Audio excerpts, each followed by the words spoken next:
जय हिंद दोस्तों, आपके अपने YouTube channel MD education point पे बहुत बहुत स्वागत करते हैं। आज आपके लिए लेके आए हैं वस्तुनिष्ठ समान ज्ञान लूसेंट से भौतिक विज्ञान के बहुत ही इम्पोर्टेंट प्रश्न, बहुत ही इम्पोर्टेंट टॉपिक जिसका नाम है यांत्रिकी। दोस्तों, इस पूरे टॉपिक में 218 प्रश्न हैं। इस 218 प्रश्न जो सभी प्रश्न बहुविकल्पी हैं। इन सभी प्रश्नों को हम सीरियल नंबर से देखेंगे और आप कॉपी कलम लेके बैठ जाइए। जो भी क्वेश्चन आपके लिए इम्पोर्टेंट हो तो आप उस क्वेश्चन को ज़रूर नोट करिएगा। दोस्तों ध्यान दीजिए, ये परीक्षा की दृष्टि से बहुत ही महत्वपूर्ण चैप्टर है। दोस्तों चलिए हम लोग शुरू करते हैं आज का इस भौतिक विज्ञान की टॉपिक यांत्रिकी। चलिए देखते हैं। तो कार्य का मात्रक क्या होता है? तो कार्य का मात्रक होता है, इसका राइट आंसर ए हो जाएगा। कार्य का मात्रक जूल होता है। अगले क्वेश्चन को देखते हैं। प्रकाश वर्ष मात्रक है, तो प्रकाश वर्ष किसका मात्रक है? तो दोस्तों इसका राइट आंसर हो जाएगा आंसर सी, यानी दूरी का। अगले क्वेश्चन को देखते हैं। निम्नलिखित में से कौन सी मात्रा जड़त्व का माप है? तो कौन सी मात्रा जड़त्व का माप है? तो इसका राइट आंसर हो जाएगा आंसर सी, यानी द्रव्यमान। अगले क्वेश्चन की तरफ चलते हैं। दोस्तों अगला क्वेश्चन कहा जा रहा है, सूची 1 को सूची 2 के साथ सुमेलित कीजिए और सूचियों के नीचे दिए गए कूट का प्रयोग कर सही उत्तर दीजिए। तो दोस्तों इसमें बताया गया है कि एक को दूसरे से मिलाना है।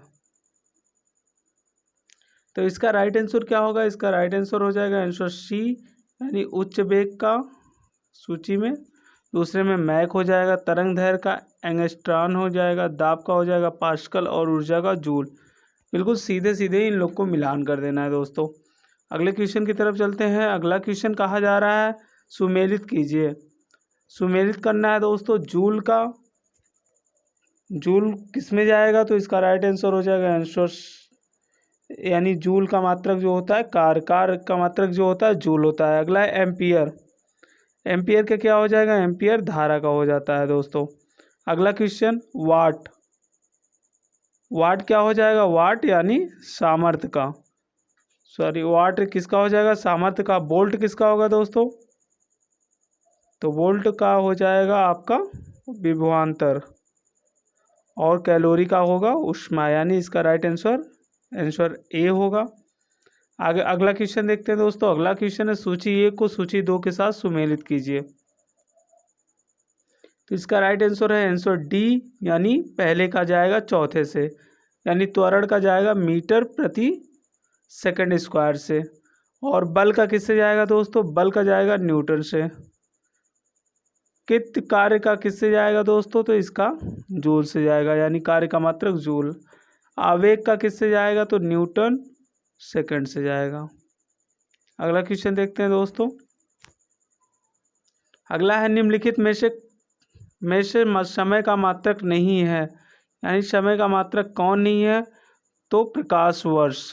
प्रकाश वर्ष दोस्तों दूरी का मात्रक होता है।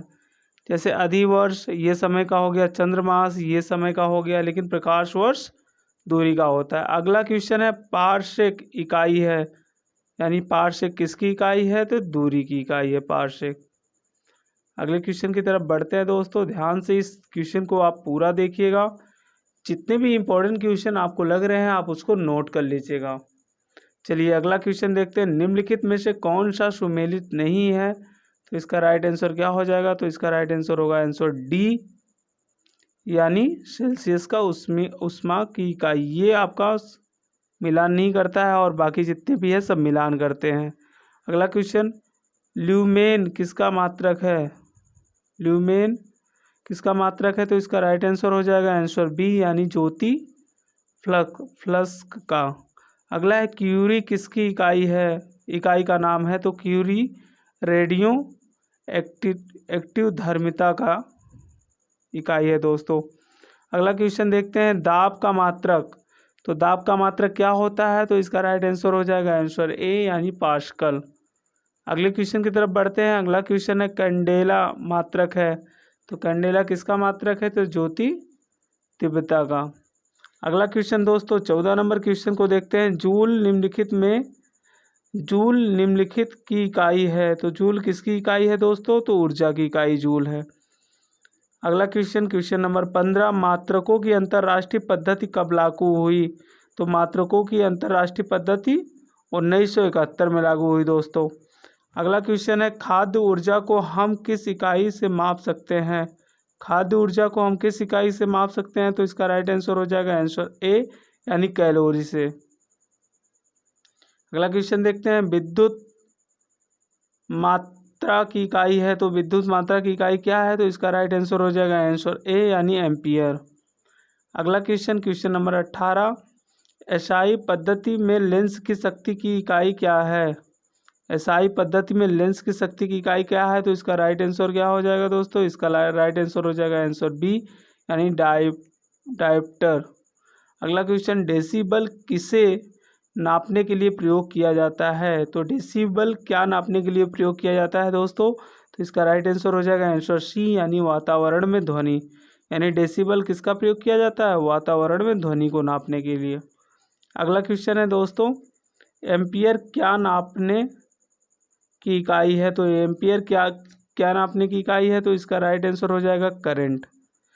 क्वेश्चन नंबर 21 देखते हैं, यंग प्रत्यास्था गुणांक का एसआई मात्रक क्या है? तो इसका एसआई मात्रक हो जाएगा न्यूटन प्रति मीटर स्क्वायर। अगला क्वेश्चन देखते हैं। अगला क्वेश्चन है, निम्नलिखित युग्मों में से किस भौतिक राशि के समान वित्तीय सूत्र नहीं है? तो इसका राइट आंसर हो जाएगा आंसर से ए यानी बल एवं दाब का। अगला क्वेश्चन नंबर 23, एक खगोलिक इकाई संबंधित है दोस्तों। तो एक खगोलिक इकाई किससे संबंधित है? तो इसका राइट आंसर हो जाएगा आंसर ए यानी सूर्य एवं पृथ्वी के बीच की दूरी से। यानी एक खगोलीय इकाई संबंधित है तो सूर्य एवं पृथ्वी के बीच की दूरी से। अगला क्वेश्चन है दोस्तों, अगला क्वेश्चन है, निम्नलिखित में से कौन वेक्टर मात्रा है? तो कौन वेक्टर मात्रा है? तो इसका राइट आंसर हो जाएगा आंसर ए यानी बल। अगले क्वेश्चन की तरफ बढ़ते हैं दोस्तों। अगला क्वेश्चन देखते हैं, निम्नलिखित में से कौन एक सदिश राशि नहीं है? तो कौन एक सदिश राशि नहीं है? तो दोस्तों इसका राइट आंसर हो जाएगा आंसर डी यानी द्रव्यमान। द्रव्यमान सदिश राशि नहीं है और बाकी सब सदिश राशि है, जैसे संवेग, वेग, कोणीय वेग, ये सब कौन सी राशि है? यानी सदिश राशि।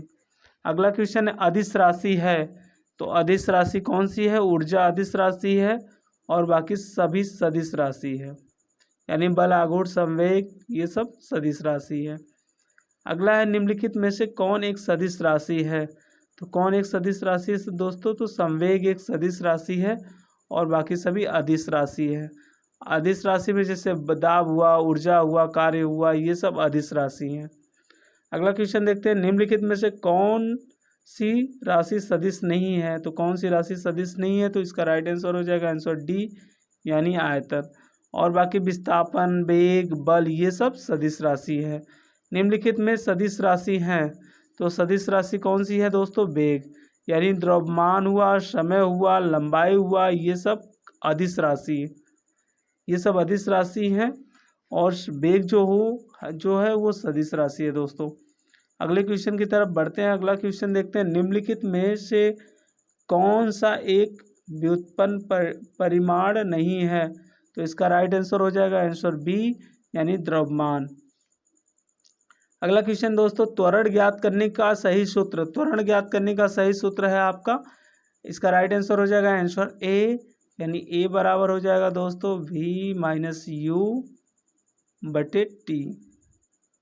अगला क्वेश्चन देखते हैं, पदार्थ के संवेग और वेग के अनुपात में कौन सी भौतिक राशि प्राप्त की जाती है? तो इसका राइट आंसर क्या हो जाएगा आंसर सी यानी द्रव्यमान। अगला क्वेश्चन देखते हैं दोस्तों। अगला क्वेश्चन है, बीमा यम एल टी की घाते -2 किसके अनुरूप है? तो किसके अनुरूप है दोस्तों? तो ये बल के, यानी ये बल का बीमा है यम एल टी घाते -2। अगले क्वेश्चन की तरफ हम लोग बढ़ते हैं दोस्तों। अगला क्वेश्चन देखते हैं। अगला क्वेश्चन है, एक लड़की झूले पर बैठी स्थिति में झूला झूल रही है, उस लड़की के खड़े हो जाने पर दोलन का आवर्तकाल, तो दोलन का आवर्तकाल क्या हो जाएगा दोस्तों?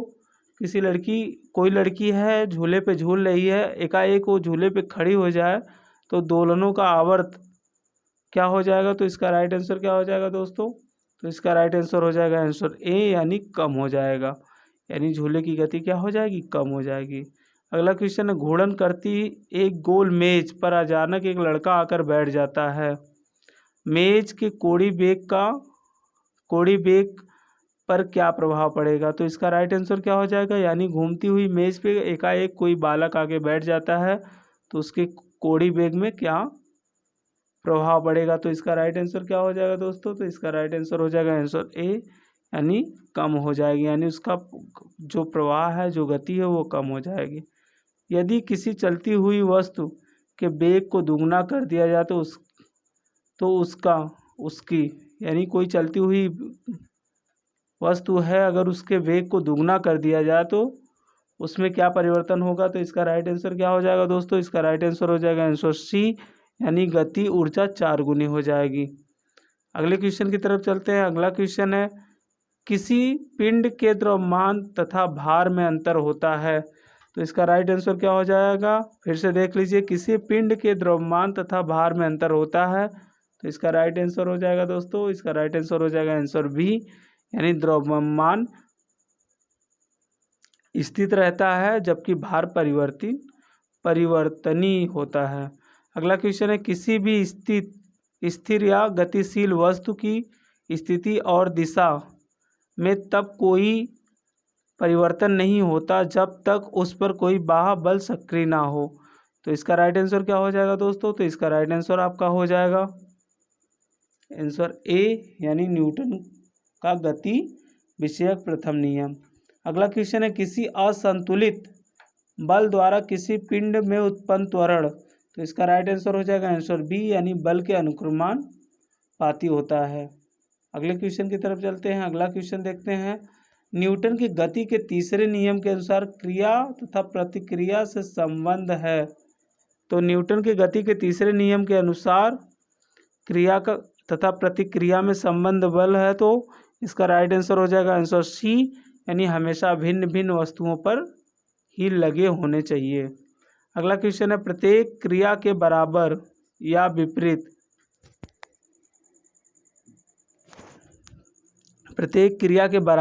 विपरीत दिशा में एक प्रतिक्रिया होती है, यह है। तो इसका राइट आंसर हो जाएगा आंसर सी, यानी न्यूटन का गति विषयक तृतीय नियम।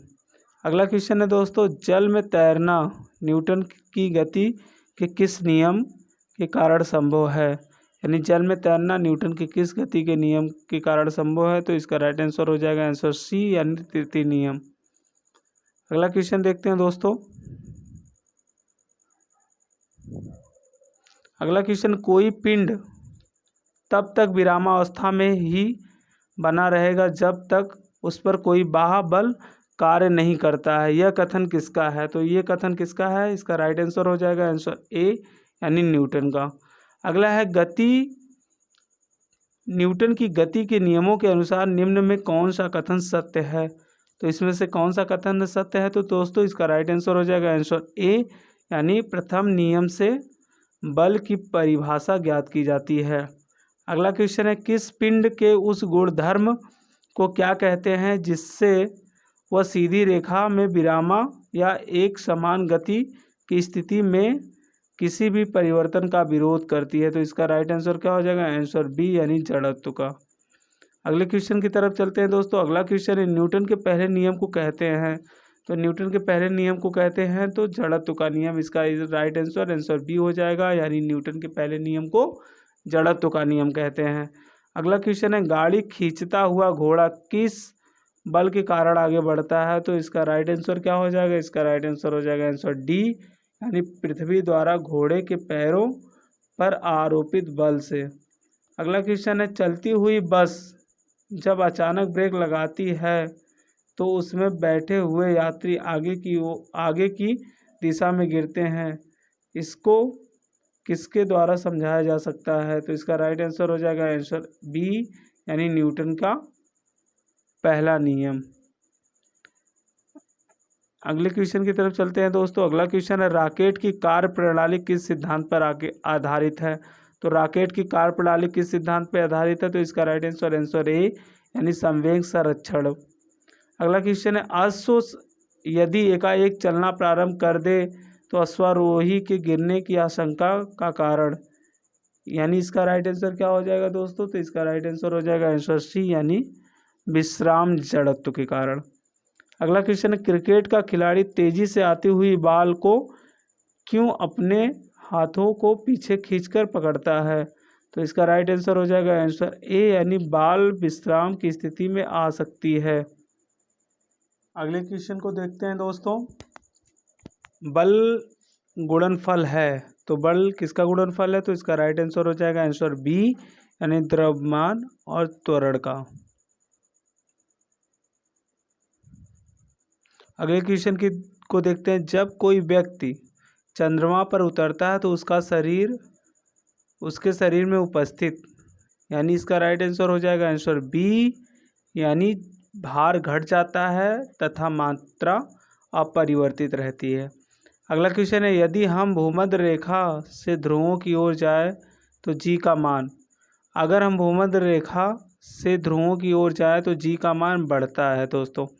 अगले क्वेश्चन की तरफ बढ़ते हैं। अगला क्वेश्चन है, शरीर का वजन, यानी शरीर का वजन, तो इसका राइट आंसर क्या हो जाएगा? इसका राइट आंसर हो जाएगा आंसर बी यानी ध्रुवों पर अधिक होता है, और विषुवत रेखा पे आएंगे तो शरीर का वजन कम होता है दोस्तों। अगला है, एक अंतरिक्ष यात्री पृथ्वी तल की तुलना में चंद्र तल पर अधिक ऊंची छलांग लगा सकता है, क्योंकि इसका राइट आंसर हो जाएगा आंसर सी, क्योंकि चंद्र तल का गुरुत्वाकर्षण बल पृथ्वी तल की तुलना में अल्प होता है। अगला है, 20 केजी के वजन को जमीन के ऊपर 1 मीटर की ऊंचाई पर पकड़े रखने के लिए किया गया कार्य, तो इसका राइट आंसर क्या हो जाएगा? इसका राइट आंसर हो जाएगा आंसर डी यानी 0 जूल। इसका राइट आंसर हो जाएगा आंसर डी यानी 0 जूल। अगला क्वेश्चन दोस्तों, अगला क्वेश्चन है, एक व्यक्ति एक दीवार को धक्का देता है पर उसे विस्थापित करने में असफल रहता है, तो वह करता है, तो इसका राइट आंसर हो जाएगा आंसर ए कोई भी कार्य नहीं, यानी कोई भी व्यक्ति अगर दीवार को धक्का दे रहा है, अगर वो दीवार घिसक नहीं रही है या गिर नहीं रही है तो वो कोई भी कार्य नहीं कर रहा है। अगला क्वेश्चन, पहाड़ी पर चढ़ता एक व्यक्ति आगे की ओर झुक जाता है क्योंकि, इसका राइट आंसर हो जाएगा आंसर डी यानी स्थायित्व बढ़ाने के लिए।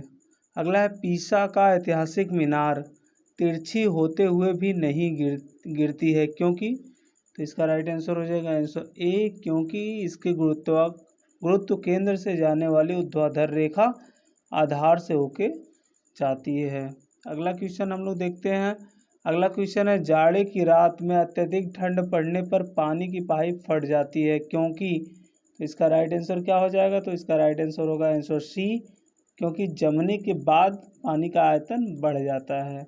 अगला क्वेश्चन है, भारत में भारी डाट लगी बोतल जमने पर टूट जाएगी क्योंकि, इसका राइट आंसर हो जाएगा आंसर सी यानी क्योंकि जमने पर जल का आयतन बढ़ जाता है।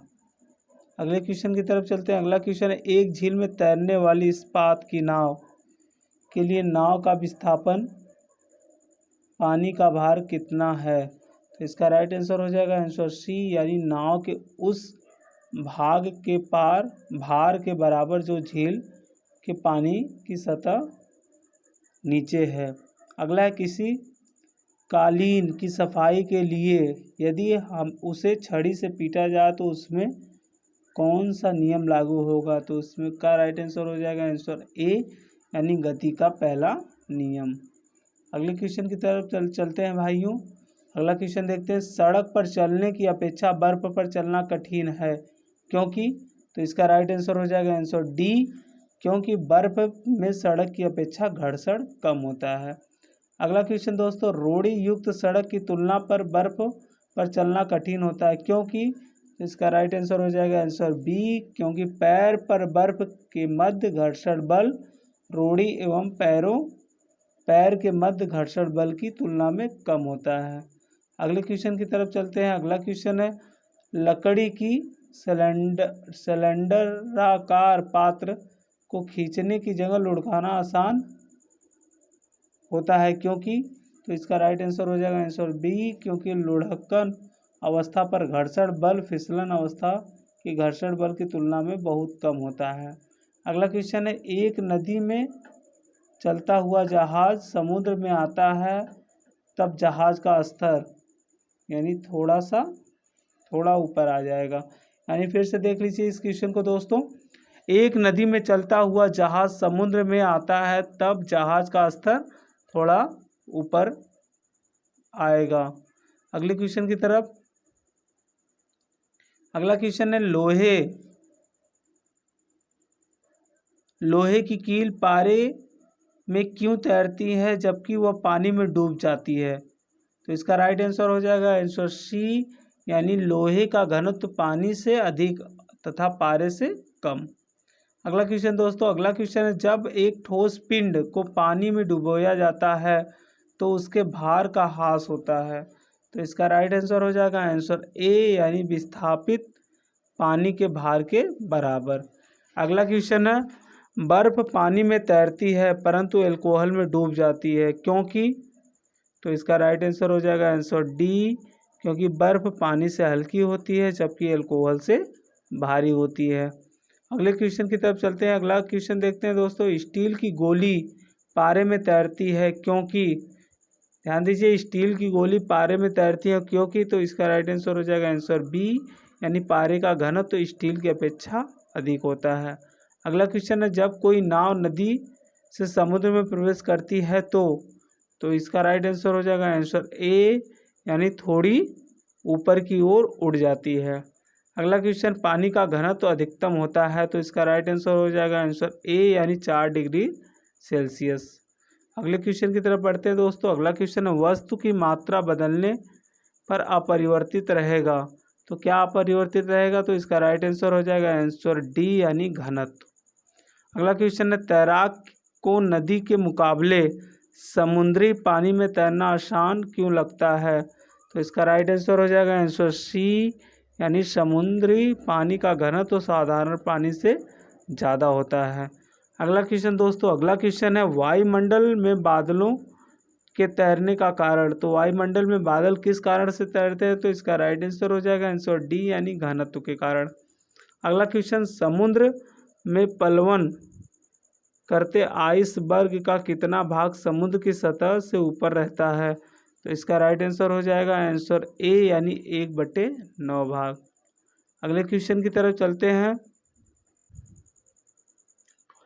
अगला क्वेश्चन है, बांध के नीचे की दीवार मोटी बनाई जाती है क्योंकि, तो इसका राइट आंसर हो जाएगा आंसर ए, यानी गहराई बढ़ने के साथ द्रव का दाब बढ़ता है। अगला क्वेश्चन दोस्तों, क्वेश्चन नंबर 81, यानी बर्फ पर स्केटिंग करना प्रदर्शित करता है कि दाब बढ़ने पर बर्फ का गलनांक घट जाता है, यानी दाब अगर बढ़ता है तो बर्फ का गलनांक घट जाता है। अगला क्वेश्चन, चौराहों पर पानी के फुहारे में गेंद नाचती रहती है क्योंकि, तो इसका राइट आंसर हो जाएगा आंसर ए, यानी पानी का वेग अधिक होने से दाब घट जाता है। अगला क्वेश्चन भाइयों, अगला क्वेश्चन है, भारी हिमखंड शीर्ष की अपेक्षा निचले तल में पिघलता है क्योंकि, तो इसका राइट आंसर होगा आंसर बी, यानी क्योंकि निचले तल पर दाब अधिक होने के कारण गलनांक घट जाता है।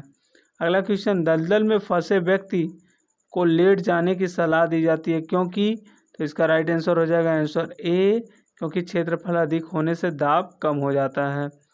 अगला क्वेश्चन दोस्तों, बर्फ के 2 टुकड़े को आपस में दबाने पर टुकड़े आपस में चिपक जाते हैं क्योंकि, तो इसका राइट आंसर हो जाएगा आंसर ए, दाब अधिक होने से बर्फ का गलनांक घट जाता है। अगले क्वेश्चन की तरफ चलते हैं दोस्तों। अगला क्वेश्चन देखते हैं, प्रायः तेज आंधी आने पर भूस या टीन की हल्की छतें उड़ जाती है क्योंकि, इसका राइट आंसर हो जाएगा आंसर सी, यानी क्योंकि छत के ऊपर बहने वाली उच्च वेग की वायु छत सतह पर दाब उत्पन्न कर देती है तथा छत नीचे दाब सामान्य रहता है। अगला क्वेश्चन है, रेल की पटरी के नीचे लकड़ी या कंक्रीट के चौड़ी पट्टी लगाई जाती है जिससे कि, तो इसका राइट आंसर हो जाएगा आंसर डी, यानी रेलगाड़ी द्वारा लगाया गया दाब कम हो जाए। अगला है दोस्तों, पहाड़ों पर कभी कभी व्यक्ति के नाक व मुंह से खून निकलने लगते हैं, तो इसका राइट आंसर क्या हो जाएगा, तो इसका राइट आंसर होगा आंसर डी, यानी ऊंचाई बढ़ने के साथ वायुमंडलीय दाब घटता है। अगला क्वेश्चन है दोस्तों, हवाई जहाज में फाउंटेन पेन से स्याही बाहर निकल आती है क्योंकि, तो इसका राइट आंसर हो जाएगा आंसर ए, क्योंकि ऊंचाई बढ़ने से वायु दाब में कमी आती है। अगला क्वेश्चन, यदि पृथ्वी का द्रव्यमान वही रहे और त्रिज्या 1% कम हो जाए तब पृथ्वी के तल पर जी का मान, तो इसका राइट आंसर हो जाएगा दोस्तों आंसर बी, यानी 2% बढ़ जाएगा। अगला क्वेश्चन, जहाज़ों की ऊंचाई पर पानी 100 डिग्री सेल्सियस के नीचे के तापमान पर क्यों उबलता है, तो इसका राइट आंसर हो जाएगा आंसर ए, यानी क्योंकि वायुमंडलीय दाब कम हो जाता है अतः उबलने का बिंदु नीचे आ जाता है। अगले क्वेश्चन की तरफ चलते हैं। अगला क्वेश्चन है, साबुन के बुलबुले के अंदर का दाब, तो इसका राइट आंसर क्या हो जाएगा भाइयों और बहनों, तो इसका राइट आंसर हो जाएगा आंसर ए, यानी वायुमंडलीय दाब से अधिक होता है। अगला क्वेश्चन, हम दलदली सड़कों पर क्यों फिसलते हैं, तो इसका राइट आंसर हो जाएगा आंसर सी, यानी घर्षण की कमी। अगला क्वेश्चन भाइयों, अगला क्वेश्चन है, वायु दाब मापी की रीडिंग में अचानक गिरावट इस बात का संकेत है कि मौसम, तो इसका राइट आंसर हो जाएगा आंसर डी, यानी तूफान होगा। अगला क्वेश्चन, हाइड्रोजन से भरा हुआ पॉलीथीन का एक गुब्बारा पृथ्वी के तल पर छोड़ा जाता है, तो इसका राइट आंसर हो जाएगा आंसर सी, यानी गुब्बारे में अमाप में वृद्धि होगी। अगला क्वेश्चन है, समतल की अपेक्षा पर्वतों पर सांस लेना क्यों कठिन होता है, तो इसका राइट आंसर हो जाएगा आंसर ए, यानी ऊंचाई के बढ़ने पर वायु दाब घट जाता है और ऑक्सीजन की आवश्यकता बढ़ जाती है। अगला क्वेश्चन दोस्तों, जब फोटान वायु दाब मापी किसी ऊंचे पर्वत पर ले जाया जाता है तो नलिका पारा गिर जाती है क्योंकि, तो इसका राइट आंसर हो जाएगा आंसर सी, यानी वहाँ पर वायुमंडलीय दाब निम्न हो जाता है। अगला क्वेश्चन देखते हैं दोस्तों। अगला क्वेश्चन है, उड़ान से पहले हवाई जहाज दौड़ मार्ग पर दौड़ाया जाता है, तो इसका राइट आंसर हो जाएगा आंसर बी, यानी कार्यकारी वायु दाब बढ़ाने के लिए। अगला क्वेश्चन दोस्तों, हाइड्रोजन से भरा रबड़ का गुब्बारा ऊपर जाकर फट जाता है क्योंकि, तो इसका राइट आंसर हो जाएगा आंसर डी, यानी वायु दाब घट जाता है।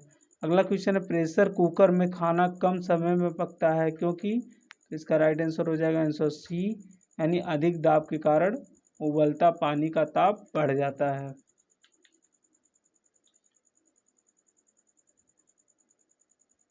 अगले क्वेश्चन को देखते हैं दोस्तों। अगला क्वेश्चन है, प्रकाश बोल्ट सेल में प्रयोग से सौर ऊर्जा का रूपांतरण करने से निम्न में से किसका उत्पादन होता है, तो इसका राइट आंसर हो जाएगा आंसर ए, यानी प्रकाशीय ऊर्जा का। अगले क्वेश्चन की तरफ चलते हुए भाइयों और बहनों, जब हम रबड़ के गद्दे वाले सीट पर बैठते हैं या गद्दे पर लेटते हैं तो उसका आकार परिवर्तित हो जाता है, ऐसे पदार्थ में पाया जाता है, तो इसका राइट आंसर हो जाएगा आंसर बी, यानी स्थितिज ऊर्जा। अगला क्वेश्चन है, निम्नलिखित में से किसकी गतिज ऊर्जा नहीं है, तो इसका राइट आंसर हो जाएगा आंसर डी, यानी खींचा हुआ धनुष, इसमें गतिज ऊर्जा नहीं है और बाकी चली हुई गोली, चलता हथौड़ा, बहता हुआ पानी, ये सब गतिज ऊर्जा का उदाहरण है।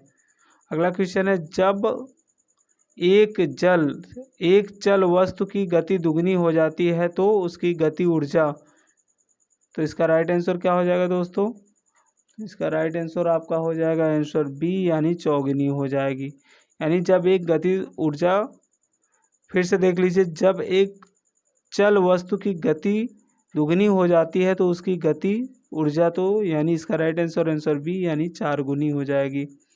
आगे बढ़ते हैं, अगले क्वेश्चन को देखते हैं। अगला क्वेश्चन, सीढ़ी पर चढ़ने से अधिक ऊर्जा खर्च होती है क्योंकि, तो इसका राइट आंसर हो जाएगा आंसर बी यानी व्यक्ति गुरुत्व के विरुद्ध कार्य करता है। अगला क्वेश्चन, निम्नलिखित में से कौन सा नियम या कथन को वैध ठहराता है कि द्रव्य का ना तो सृजन किया जा सकता है और ना ही विनाश। तो इसका राइट आंसर आंसर ए हो जाएगा यानी ऊर्जा संरक्षण का नियम।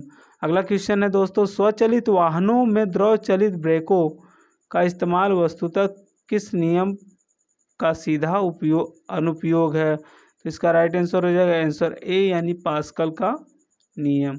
अगले क्वेश्चन की तरफ बढ़ते हैं दोस्तों। अगला क्वेश्चन है, रेल की पटरियां अपने वक्रों पर किस कारण से बैंक की गई होती है। तो इसका राइट आंसर हो जाएगा आंसर सी यानी रेलगाड़ी के भार के क्षैतिज घटक में आवश्यक अभिकेंद्री बल प्राप्त किया जाता है। अगला क्वेश्चन दोस्तों, साइकिल चलाने वाला मोड़ लेते समय क्यों झुकता है। तो इसका राइट आंसर हो जाएगा आंसर बी यानी वह झुकता है ताकि गुरुत्व केंद्र आधार के अंदर बना रहे, वह उसे गिरने से बचाता है। अगले क्वेश्चन की तरफ बढ़ते हैं। अगला क्वेश्चन है, कोई साइकिल सवार किसी मोड़ पर, ये हो गया आपका। अगला क्वेश्चन देखते हैं, जब दूध की प्रबल ढंग से मथा जाता है तो उसमें से क्रीम किस कारण से अलग होती है। तो किस कारण से अलग होती है। तो इसका राइट आंसर हो जाएगा आंसर ए यानी अपकेंद्री बल। अगला क्वेश्चन, जब पानी की बाल्टी काफ़ी तेज़ी से ऊर्ध्वाधर वृत्त में घुमाया जाता है तब पानी बाल्टी से उसकी उच्चतम स्थिति से भी नहीं गिरता है क्योंकि, तो इसका राइट आंसर हो जाएगा आंसर ए यानी अपकेंद्र बल पानी के वजन से अधिक होता है। अगला क्वेश्चन देखते हैं। अगला क्वेश्चन है, वॉशिंग मशीन का कार्य सिद्धांत। तो वॉशिंग मशीन का कार्य सिद्धांत क्या है। तो इसका राइट आंसर हो जाएगा आंसर सी यानी अपकेंद्रण। अगला क्वेश्चन दोस्तों, चंद्रमा पर वायुमंडल नहीं होने का कारण। तो इसका राइट आंसर हो जाएगा आंसर डी यानी इसका राइट आंसर आंसर डी यानी हो जाएगा, इस पर गैस अणुओं का पलायन वेग उसके वर्ग माध्य मूल वेग से कम होता है। अगले क्वेश्चन को देखते हैं। जेट इंजन किसके संरक्षण के सिद्धांत पर काम करता है। तो इसका राइट आंसर हो जाएगा आंसर सी यानी रैखिक संवेग के। अगला क्वेश्चन है, पृथ्वी तल से किस न्यूनतम वेग से प्रक्षेपित किए जाने पर कोई रॉकेट पृथ्वी के गुरुत्वाकर्षण को पार करके अंतरिक्ष में चला जाएगा। तो इसका राइट आंसर हो जाएगा आंसर ए यानी 11.2 किमी प्रति सेकंड। अगला क्वेश्चन, भू स्थिर उपग्रह का आवर्तकाल होता है। तो इसका राइट आंसर हो जाएगा आंसर सी यानी 24 घंटे। अगले क्वेश्चन की तरफ चलते हैं। यदि किसी पिंड को पृथ्वी से 11.2 किमी प्रति सेकंड के वेग से फेंका जाता चाहे तो पिंड, तो इसका राइट आंसर हो जाएगा आंसर ए यानी पृथ्वी पर कभी नहीं लौटेगा। अगले क्वेश्चन की तरफ चलते हैं। अगला क्वेश्चन है दोस्तों, जब एक पत्थर को चांद की सतह से पृथ्वी पर लाया जाता है तो इसका राइट आंसर हो जाएगा आंसर बी, इसका भार बदल जाएगा परंतु द्रव्यमान नहीं। अगले क्वेश्चन की तरफ, किसी लिफ्ट में बैठे हुए व्यक्ति को अपना भार कब अधिक मालूम पड़ेगा। तो इसका राइट आंसर हो जाएगा आंसर बी यानी जब लिफ्ट त्वरित गति से ऊपर जा रही हो। अगला क्वेश्चन, पृथ्वी में परितः घूमने वाले कृत्रिम उपग्रह से बाहर गिराई गई गेंद। तो इसका राइट आंसर हो जाएगा आंसर डी यानी पृथ्वी के परितः उपग्रह के समान आवर्तकाल के साथ उसी की कक्षा में घूमती रहेगी। अगले क्वेश्चन की तरफ चलते हैं दोस्तों। क्वेश्चन नंबर 125, एक लिफ्ट में किसी व्यक्ति का प्रत्यक्ष भार वास्तविक भार से कम होता है जब लिफ्ट जा रही हो। तो इसका राइट आंसर हो जाएगा आंसर बी यानी त्वरण के साथ नीचे।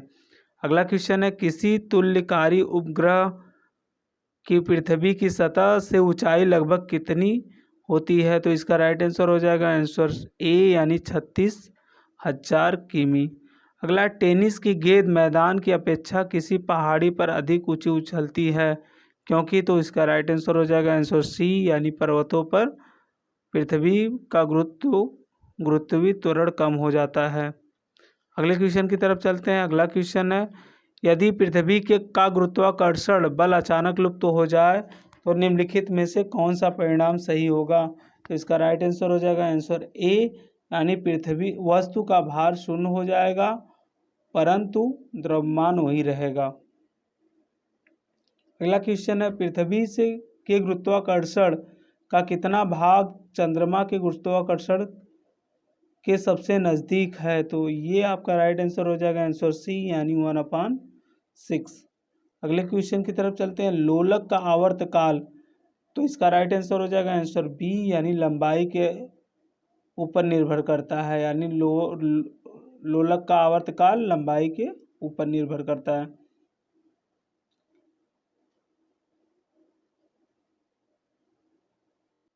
अगला क्वेश्चन, लोलक घड़ियां गर्मियों में क्यों सुस्त हो जाती हैं? तो इसका राइट आंसर क्या हो जाएगा? तो इसका राइट आंसर हो जाएगा दोस्तों आंसर सी यानी लोलक की लंबाई बढ़ जाती है जिससे इकाई दोलन में लगा हुआ समय बढ़ जाता है। अगले क्वेश्चन की तरफ चलते हैं। अगला क्वेश्चन है, किसी सरल लोलक की लंबाई 4% बढ़ा दी जाए तो उसका आवर्तकाल, किसी लोलक की लंबाई 4% बढ़ा दी जाए तो उसका आवर्तकाल, तो इसका राइट आंसर हो जाएगा आंसर बी यानी 2% बढ़ जाएगा। अगला क्वेश्चन चलते हैं दोस्तों।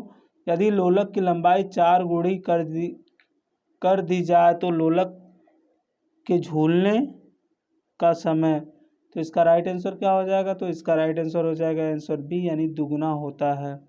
अगला है, पेंडुलम को चंद्रमा पर ले जाने पर उसकी समयावधि, तो इसका राइट आंसर हो जाएगा आंसर डी यानी बढ़ेगी, यानी पेंडुलम को अगर चंद्रमा पर ले जाया जाए तो उसकी समयावधि बढ़ेगी।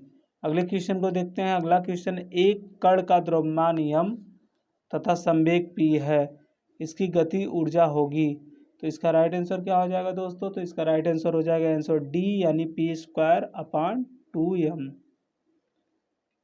अगला कि हुक का सिद्धांत निम्नलिखित में से किससे संबंधित है? तो इसका राइट आंसर हो जाएगा आंसर बी यानी प्रत्यास्थता से। अगला है, तेल जल के तल पर फैल जाता है क्योंकि, तो इसका राइट आंसर होगा आंसर डी यानी तेल का पृष्ठ तनाव जल से कम है। आगे बढ़ते हैं अगले क्वेश्चन की तरफ। अगला क्वेश्चन, साबुन द्वारा निर्मलन का क्या सिद्धांत है? तो इसका राइट आंसर क्या हो जाएगा दोस्तों? तो इसका राइट आंसर हो जाएगा आंसर ए यानी पृष्ठ तनाव का। अगला क्वेश्चन है, वर्षा की बूंद का आकार गोलाकार किस कारण से हो जाता है? तो इसका राइट आंसर क्या हो जाएगा दोस्तों? तो इसका राइट आंसर हो जाएगा आंसर बी यानी पृष्ठ तनाव।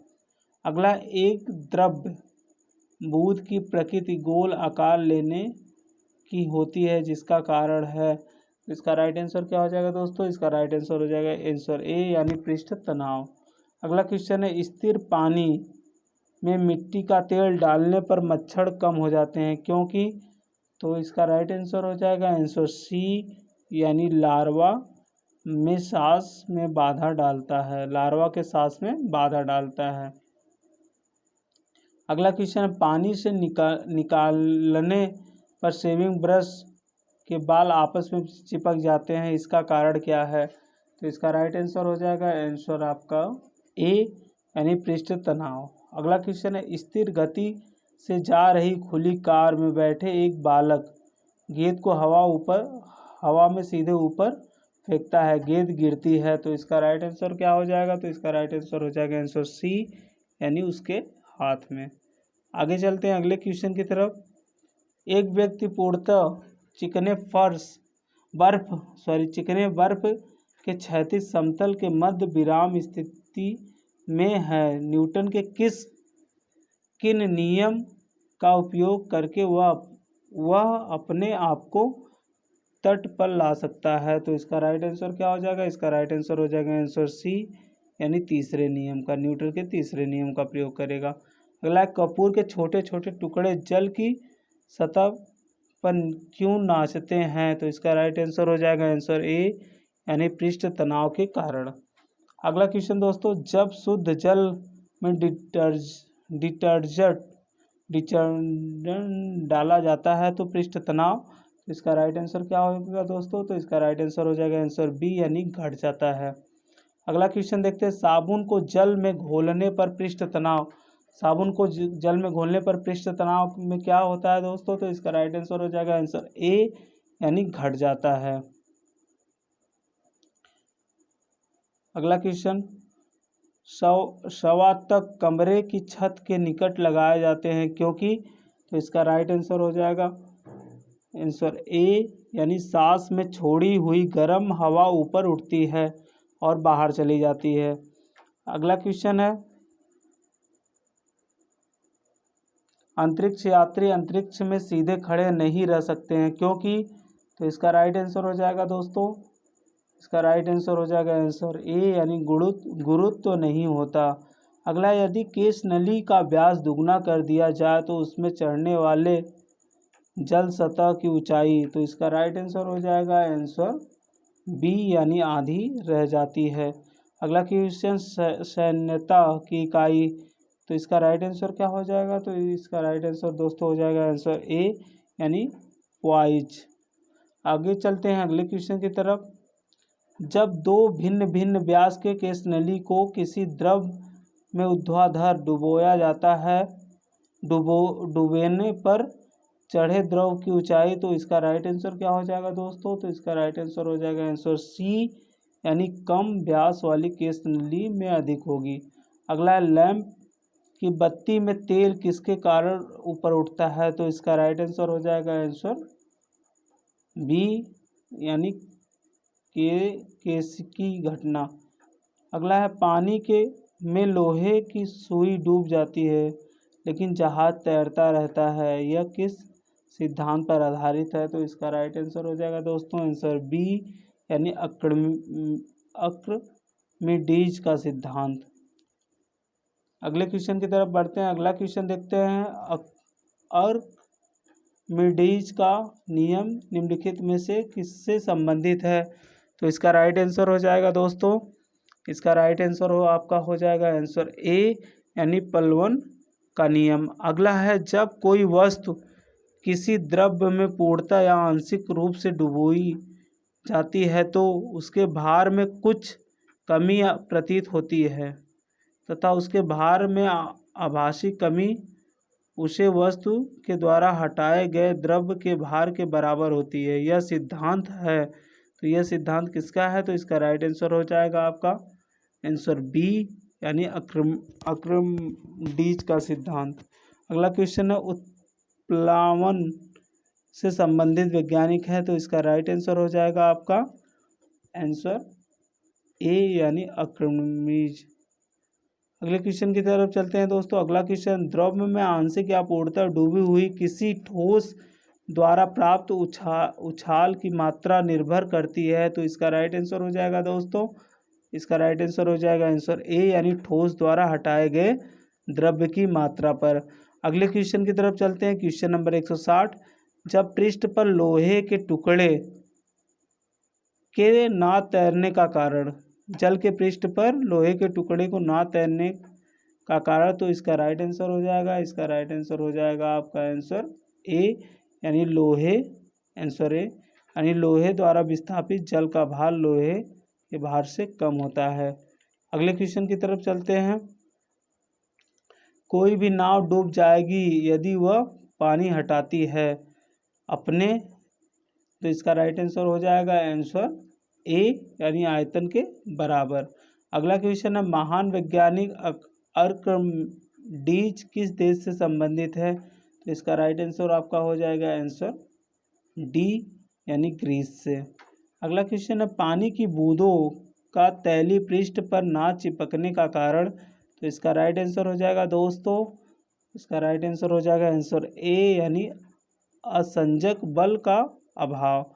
अगला है, तुल्यकारी उपग्रह घूमता है पृथ्वी के गिर्द, तो इसका राइट आंसर क्या हो जाएगा? तो इसका राइट आंसर आपका हो जाएगा आंसर बी यानी पश्चिम से पूर्व। अगले क्वेश्चन को देखते हैं, पहिए में बॉल बेयरिंग का कार्य। तो इसका राइट आंसर क्या हो जाएगा दोस्तों? तो इसका राइट आंसर हो जाएगा आंसर सी, यानी एस्थेटिक घर्षण को गतिज घर्षण में बदलना। अगला है, जेट इंजन और रॉकेट के बारे में निम्नलिखित कथनों पर विचार कीजिए। पहला कथन है, जेट इंजन अपनी ऑक्सीजन पूर्ति के लिए परिवेश की वायु का प्रयोग करता है, अतः यह अंतरिक्ष में गति के लिए अनुपयुक्त है। अगला है, रॉकेट अपने ऑक्सीजन पूर्ति को गैस के रूप में और ईंधन में वहन करता है। उपयुक्त में से कौन सा सही है? तो इसका राइट आंसर क्या हो जाएगा? तो इसका राइट आंसर हो जाएगा आंसर सी, यानी देख लीजिए आप लोग दोस्तों, इसका राइट आंसर सी, यानी पहला और दूसरा दोनों। अगले क्वेश्चन की तरफ चलते हैं। एक ऊंची इमारत से एक गेंद 9.8 मीटर प्रति सेकंड के एक समान त्वरण के साथ गिराई जाती है। 3 सेकंड बाद उसका वेग क्या होगा? तो इसका राइट आंसर क्या होगा दोस्तों? तो इसका राइट आंसर हो जाएगा आंसर सी, यानी 29.4 मीटर प्रति सेकंड। अगला क्वेश्चन, एक वस्तु का द्रव्यमान 100 किग्रा है। गुरुत्वाकर्षण अगर चंद्रमा पर गुरुत्वाकर्षण त्वरण G/6 है तो चंद्रमा में वस्तु का द्रव्यमान, तो इसका राइट आंसर क्या हो जाएगा दोस्तों? तो इसका राइट आंसर आपका हो जाएगा आंसर सी, यानी 100 किग्रा। अगला है, पावर शक्ति का एसआई मात्रक वाट किसके समतुल्य है? तो इसका राइट आंसर हो जाएगा दोस्तों सी, यानी किग्रा मीटर स्क्वायर सेंटी क्यूब। अगला है, भारहीनता की अवस्था में एक मोमबत्ती की ज्वाला का आकार हो जाएगा। भारहीनता की अवस्था में एक मोमबत्ती की ज्वाला का आकार हो जाएगा, तो इसका राइट आंसर क्या हो जाएगा? इसका राइट आंसर हो जाएगा आंसर डी, यानी वही रहेगा। अगला है 172 नंबर दोस्तों, एक केस नली में जल की अपेक्षा एक तरल अधिक ऊंचाई पर चढ़ता है, इसका कारण? तो इसका राइट आंसर क्या होगा? तो इसका राइट आंसर हो जाएगा आंसर डी, यानी तरल का पृष्ठ तनाव जल की अपेक्षा अधिक होता है। अगला क्वेश्चन देखते हैं दोस्तों, निम्नलिखित में से किस एक के लिए केसी तत्व एकमात्र कारण नहीं है? तो इसका राइट आंसर क्या हो जाएगा दोस्तों? इसका राइट आंसर होगा आंसर डी, यानी पौधे की जड़ों से जल का इसके पूर्ण समूह की ओर बढ़ना। अगले क्वेश्चन की तरफ चलते हैं। अगला क्वेश्चन है, गुरुत्वाकर्षण के सार्वभौमिक नियम का प्रतिपादन किसने किया? तो इसका राइट आंसर क्या होगा दोस्तों? तो इसका राइट आंसर हो जाएगा आंसर ए, यानी न्यूटन ने। अगला है, ऊर्जा संरक्षण का आशय है। तो ऊर्जा संरक्षण का आशय किससे है? तो इसका राइट आंसर हो जाएगा आंसर डी, यानी ऊर्जा का ना तो सृजन हो सकता है और ना ही विनाश। अगला है, पृथ्वी का पलायन वेग है। तो पृथ्वी का पलायन वेग कितना है? तो इसका राइट आंसर हो जाएगा दोस्तों आंसर डी, यानी 11.2 किमी प्रति सेकंड। आगे बढ़ते हैं। अगला है, पास्कल इकाई है। तो पास्कल किसकी इकाई है दोस्तों? तो इसका राइट आंसर हो जाएगा आंसर बी, यानी दाब की। अगला है, 1 किग्रा प्रति सेमी स्क्वायर दाब समतुल्य है, यानी किसके समतुल्य है? तो इसका राइट आंसर क्या होगा दोस्तों? इसका राइट आंसर हो जाएगा आंसर ए, यानी 0.1 बार के। अगला है, क्यूसेक से क्या मापा जाता है? क्यूसेक से क्या मापा जाता है? तो इसका राइट आंसर है दोस्तों, इसका राइट आंसर हो जाएगा आंसर सी, यानी जल का बहाव। अगला है, किसी पिंड का भार। किसी पिंड का भार, तो इसका राइट आंसर क्या होगा? तो इसका राइट आंसर हो जाएगा आंसर बी, यानी ध्रुवों पर सर्वाधिक होता है। अगले क्वेश्चन की तरफ चलते हैं। सूची 1 व सूची 2 को सुमेलित कीजिए तथा नीचे दिए गए कूटों की में से सही उत्तर चुनिए। तो इसका राइट आंसर क्या होगा दोस्तों? तो इसका राइट आंसर आपका हो जाएगा बी, यानी पहले का दूसरे में, यानी विद्युत बल, यानी इसका राइट आंसर न्यूटन। अगला है, विद्युत आवेश, इसका राइट आंसर हो जाएगा कूलाम। फिर आगे है, विद्युत विभव, इसका राइट आंसर हो जाएगा वोल्ट, यानी विद्युत धारिता, इसका राइट आंसर फैराड। आगे चलते हैं अगले क्वेश्चन की तरफ। अगला क्वेश्चन, एक भू स्थिर उपग्रह अपनी कक्षा में निरंतर गति करता है उस उपकेंद्र बल के प्रभाव से होता है जो प्राप्त होता है। तो इसका राइट आंसर हो जाएगा दोस्तों, तो इसका राइट आंसर हो जाएगा आंसर बी, यानी पृथ्वी द्वारा उपग्रह पर लगाने वाले गुरुत्वाकर्षण से। अगला है स्वचालित कलाई घड़ियों में ऊर्जा मिलती है। तो इसका राइट आंसर क्या हो जाएगा, तो इसका राइट आंसर हो जाएगा आंसर डी, यानी हमारे हाथ के विभिन्न संचालक से। आगे चलते हैं अगले क्वेश्चन की तरफ। जब कुएं में पानी की बाल्टी को ऊपर खींचते हैं तो हमें महसूस होता है कि बाल्टी, तो इसका राइट आंसर क्या होगा, तो इसका राइट आंसर हो जाएगा आंसर ए, यानी इसका राइट आंसर आंसर ए, यानी पानी की सतह से ऊपर भरी हुई भारी हो गई है। अगला क्वेश्चन है भारहीनता होती है, तो इसका राइट आंसर क्या होगा दोस्तों, तो इसका राइट आंसर हो जाएगा आंसर ए, यानी गुरुत्वाकर्षण की शून्य स्थिति। अगला है निम्नलिखित में से कौन सबसे अधिक प्रत्यास्थ है। तो इसका राइट आंसर क्या होगा दोस्तों, तो इसका राइट आंसर हो जाएगा आपका आंसर सी, यानी स्टील। आगे चलते हैं अगला क्वेश्चन। एक भू उपग्रह अपनी कक्ष में निरंतर गति करता है, यह अपकेंद्र बल के प्रभाव से होता है जो प्राप्त होता है। तो इसका राइट आंसर क्या होगा, तो दोस्तों इसका राइट आंसर हो जाएगा आंसर बी, यानी पृथ्वी द्वारा उपग्रह पर लगने वाले गुरुत्वाकर्षण बल से। आगे घड़ी में स्प्रिंग में भंडारित ऊर्जा, तो इसका राइट आंसर क्या होगा दोस्तों, तो इसका राइट आंसर हो जाएगा आपका आंसर बी, यानी स्थितिज ऊर्जा। अगला है कक्षा में अंतरिक्ष यान में भारहीनता की अनुभूति का कारण है। तो इसका राइट आंसर क्या होगा दोस्तों, तो इसका राइट आंसर हो जाएगा आंसर बी, यानी कक्षा में त्वरण बाहरी गुरुत्वाकर्षण के कारण त्वरण के बराबर होता है। आगे चलते हैं अगले क्वेश्चन की तरफ। तूफान की भविष्यवाणी की जाती है जब वायुमंडल का दाब, तो इसका राइट आंसर क्या होगा दोस्तों, तो इसका राइट आंसर हो जाएगा आपका आंसर सी, यानी सहसा कम हो जाए। अंडा मृदु जल में डूब जाता है किंतु नमक के सांद्र घोल में तैरता है क्योंकि, तो इसका राइट आंसर क्या होगा दोस्तों, तो इसका राइट आंसर हो जाएगा आंसर सी, यानी नमक के घोल का घनत्व अंडे के घनत्व से अधिक होता है। अगला है किसी व्यक्ति को मुक्त रूप से घूर्णन कर रहे घोड़ी मंच पर अपनी कोड़ी चाल कम करने के लिए क्या करनी चाहिए। तो इसका राइट आंसर क्या होगा दोस्तों, तो इसका राइट आंसर हो जाएगा आंसर सी, यानी अपने हाथ बाहर की तरफ फैला दें। अगले क्वेश्चन की तरफ चलते हैं। अगला क्वेश्चन देखते हैं 54 किमी प्रति घंटा के वेग का मान। तो 54 किमी प्रति घंटा वेग का मान क्या हो जाएगा, तो इसका राइट आंसर क्या होगा दोस्तों, इसका राइट आंसर हो जाएगा आंसर सी, यानी 15 मीटर प्रति सेकेंड। अगला है न्यूटन